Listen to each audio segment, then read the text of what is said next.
అండి welcome to my channel Yashasri world. ఎలా ఉన్నారు? అందరూ బాగున్నారు కదూ. ఈరోజు మీ అందరికీ శ్రీ మల్లికార్జున స్వామి కామాక్షి తాయి అమ్మవారి గుడి చూపిస్తున్నాను. ఇప్పుడు మీరు చూస్తున్న నది పెన్నా నది అండి. అమ్మవారి గుడి పెన్నా నదికి ఆనుకొని ఉంటుంది. కామాక్షి తాయి అమ్మవారు కూడా ఈ పెన్నా నదిలోనే మత్స్యకారులకు విగ్రహ రూపంలో కనిపించారట. అప్పటి నుండి ఆ తల్లికి పూజలు చేసేవారు. కోరిన కోరికలు తీర్చే తల్లి జొన్నవాడ కామాక్షమ్మ తల్లి ఎంతో మహిమగల అమ్మవారండి. పిల్లలు లేనివారు అక్కడ నిద్రిస్తే సంతాన భాగ్యం కలుగుతుంది. ఎంతోమంది భక్తులు అక్కడెక్కడి నుంచో వచ్చి దర్శనం చేసుకుంటారండి.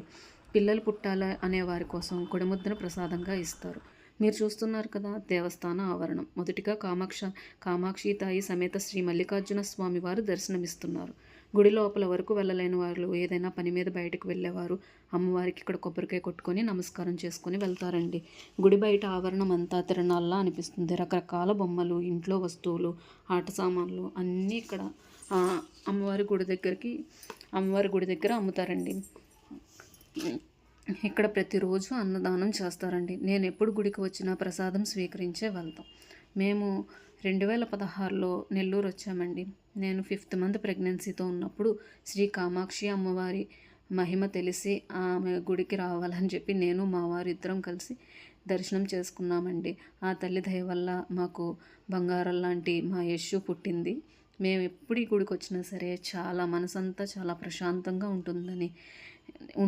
నాకే కాదు, ఎవరికైనా సరే అదే చెప్తారు. అదే ఇక్కడ అమ్మవారి మహిమండి. ఇక్కడ తలనీలాలు కూడా ఇస్తారండి మొక్కుకున్న వాళ్ళు. మేమైతే వీలు కుదిరినప్పుడల్లా వచ్చి అమ్మవారి దర్శనం చేసుకుంటాం. ఇంకా మా పాప అన్నప్రాసన కూడా ఇక్కడే చేసుకున్నామండి. అమ్మవారి గుళ్ళోనే చేసుకున్నాం. ఆ తల్లి నా ప్రతి కష్టంలో నాకు ఎప్పుడూ తోడుగానే ఉందండి. నేనైనా మర్చిపోయి ఉండొచ్చు, ఆ తల్లి నన్ను ఎప్పుడూ వదలలేదు. అది నా అదృష్టం అనుకోవాలి. ఇది మీ అందరితో షేర్ చేసుకుందామని ఈ వీడియో తీసానండి. ప్లీజ్ ఈ వీడియో నచ్చితే లైక్ చేయండి, షేర్ చేయండి, సబ్స్క్రైబ్ చేసుకోండి. ప్లీజ్ అండి, షేర్ చేయండి, సబ్స్క్రైబ్ చేయండి.